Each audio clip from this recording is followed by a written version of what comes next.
In today's video, we're going to talk about what nobody will tell you about making a move here to Salt Lake City, Utah. Let's jump in.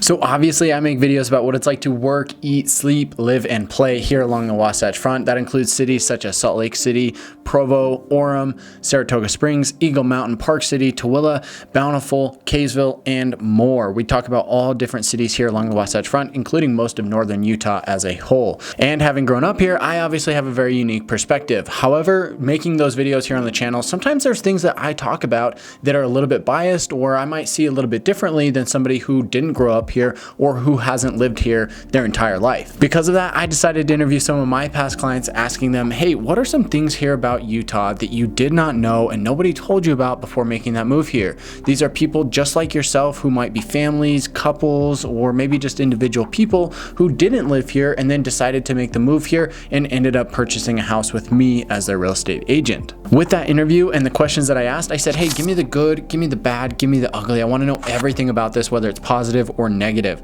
Me growing up here, I obviously have a unique perspective, but somebody who just moved here within the last 6 or 12, maybe 18 months, they're going to obviously have a different perspective. And there's some things that they, didn't expect or didn't know about that they now do know about. And I want to be able to share that with individuals like yourself who are thinking about making that move here to Utah.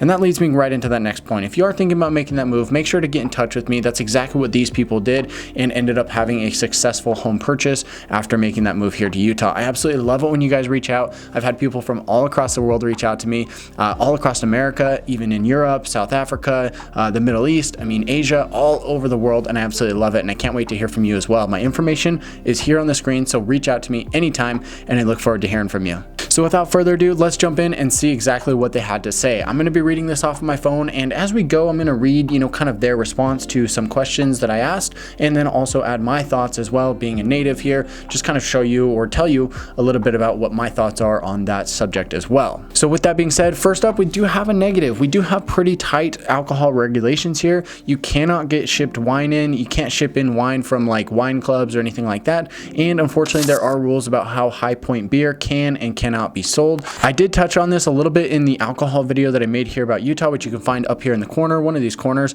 I'll link to it up there if you want to go check out that video specifically. But we do have stricter rules here than you would find in most states. All of our liquor stores are state owned, and so if you want High Point beer, you want liquor, you want wine, anything like that, you do have to go to a liquor store. You will not be able to pick that up at Costco or at the grocery store or the convenience store. You can get just regular beer, anything under 5% at the gas station or the grocery store, but anything stronger than that, you do have to go to a liquor store. And like I said, unfortunately, you cannot get any wine clubs or anything like that where they're going to ship wine directly to your door. Next, we've got a positive, and here's exactly what he said. He said the snow is so fluffy that you don't hear yourself skiing. This is a stark difference from what you expect in the Northeast when you're skiing there, where it's just icy and you hear yourself scraping along the ice as you go down the mountains. This is something that actually made me laugh out loud very hard because it is so fluffy. When you're skiing and it's a powder day, if it's snowing, it is just dead quiet. You can't hear a thing, and it's absolutely phenomenal. It's the best thing in the world. It's totally quiet out there. You're just having a blast. You're having fun. And it's just great to kind of feel just at peace and just like one with nature in that sense. It's a really cool feeling. So that one definitely made me laugh out loud because I've never thought about that. I've just kind of grown up skiing in the mountains here, and I don't know, didn't know much difference. Of course, when we have just like a normal day here, it kind of sucks for us locals. We're really spoiled with how close we are and the type of snow that we get here. Next up, we've got retail stores are thriving and there are a lot of options. However, there are not enough of them open on Sunday. This is kind of a positive and a negative, right? We do have a lot of retail stores and there are a lot of options out there, but unfortunately not a lot of them are open on Sundays. And that is because of the religious influence that we have here in the state. Obviously, a lot of things are closed on Sunday because of that. And that can be kind of a drawback. I always look at it as a positive personally, just because that's the day that I want to go to the grocery store. That's the day that I want to go to these shops and boutiques, just because it's a little bit less crowded. More people are staying at home. And so that gives me an opportunity to just not have as many people in my way when I'm doing my thing, right? It's true. There is a lot of stuff closed on Sunday, unfortunately. All right, next up, we've got parking is everywhere. Grocery stores, retail shops, etc. all have parking. There's no street parking like you see in other big cities. And this is something I thought about, and I thought, yeah, actually there is. When you go to a grocery store, it's easy easy to get parking. Yeah, you might have to park, 10 spots away from the front door, but like, it's awesome, compared to a lot of other big cities along the coast or just in other areas of the country. This is a big benefit that we have here in Utah.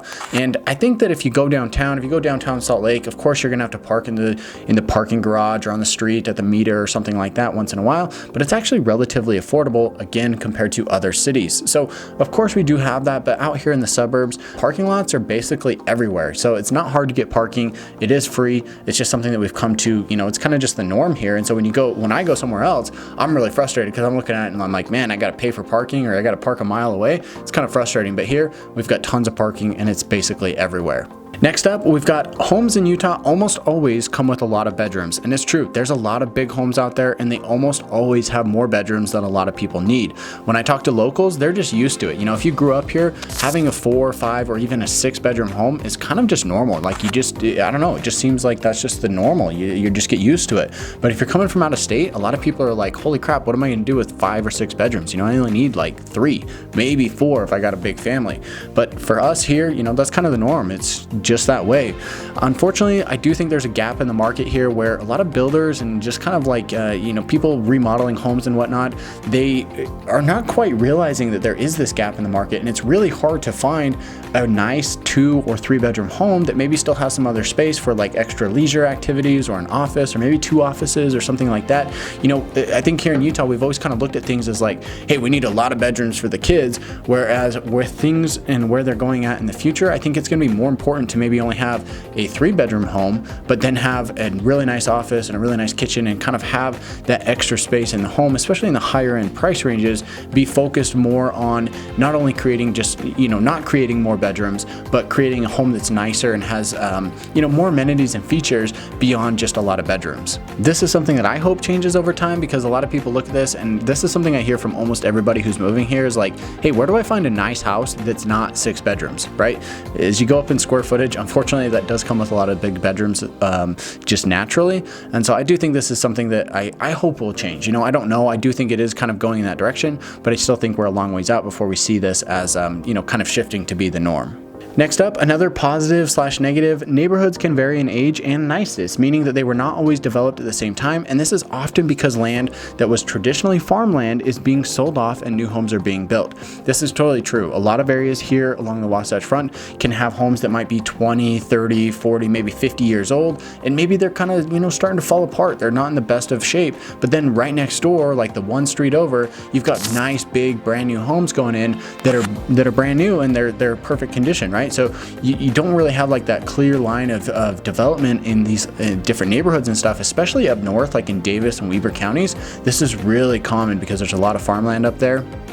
I would say it's less common in Salt Lake County. We do see it, and maybe, in the middle in Utah County to the south. But I think this is something that we, again, just growing up here, you don't really notice that. You're just kind of used to it because that's just the way that we've always built and developed here in Utah. But coming from the outside, I could see how this is definitely something that's a little bit unexpected when you've got nice, big, brand new homes next to a neighborhood that was built 50 years ago and, is maybe much smaller homes or just kind of run down, or, you don't really know if it's like a good part of town or not, right? So that's a very valid point.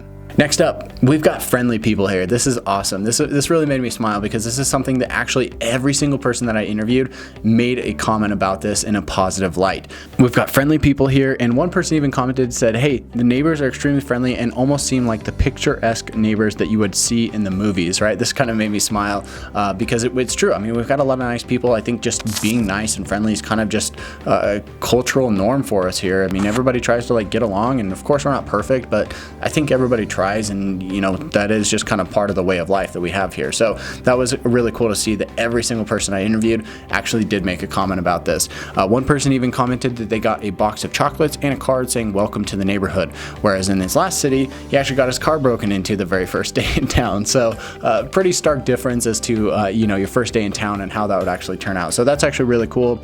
I love that part about Utah. I mean, again, it's just something that me growing up here, I've kind of just gotten used to. It just seems like the normal. I don't know anything different. So it's really cool to see other people actually notice that and point it out. Next up, We've got hardcore athletes. This one again was interesting. If you think you're good, come to Utah and you'll realize that you're probably just average, whether it's hiking, whether it's climbing, it's skiing, or it's anything of the like. We do have some hardcore athletes here, and we've got people who are extreme and at the very top of their sport. I mean, I know a guy who's actually into trail running, and he might go run a trail that would take you like 3 days to hike, right? You get on the trail, you go up, you stay overnight, you hike again the next day.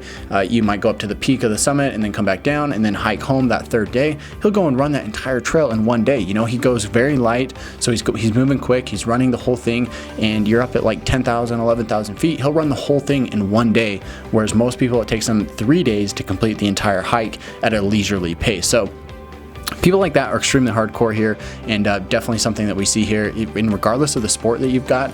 If you think you're pretty good, you know, come here and you'll definitely see that there are people who, you know, honestly are better than you are probably. And next up, we've got one about the weather and the sun direction. This is an interesting one, again, because I think I just get used to it living here. It can be an adjustment to get used to the winters here if you're not used to it. You know, if you're coming from California, you're coming from Texas or Florida or something like that, you know, adjusting to the winters can be a little bit more difficult. You have to prepare to go outside, you have to shovel snow before you leave, you have to shovel the, you know, scrape off the ice off of your car before you leave. Like things like that, you know, are things that you have to adjust to as you make your move here to Utah if you're not used to it. If you're coming from another snow area, it's probably going to feel just like home, so maybe it's not that big an adjustment, but again, something to consider if you're moving from a warmer climate. And with the sun direction, it's also important to note that, yeah, in the sun, it is a lot warmer here during the winter. The sun is obviously off to the south in the winter, and so if your home faces south, you're going to get a lot of sun hitting the front of the house, hitting the driveway, melting that snow. But unfortunately, if your home faces north, you're not going to get quite as much sun, and you're going to have to shovel the driveway. The snow will stick around longer, and it's just, you know, it's just one of those things where, you know, you're not used to having it disappear as quickly if your home is facing that north direction. So just something to kind of consider and think about during your home search process. So with all that being said, guys, thank you so much for watching. I hope you enjoyed this content. If you did, give me a thumbs up here on the video. Don't forget to subscribe to the channel if you want to learn more about what it's like to work, eat, sleep, live, and play here along the Wasatch Front. I release videos like this every single week. And last but not least, don't forget to contact me. I love it when you guys reach out. My information's here on the screen. Call me, text me, or email me anytime. And with all that being said, I'll catch you in the next one.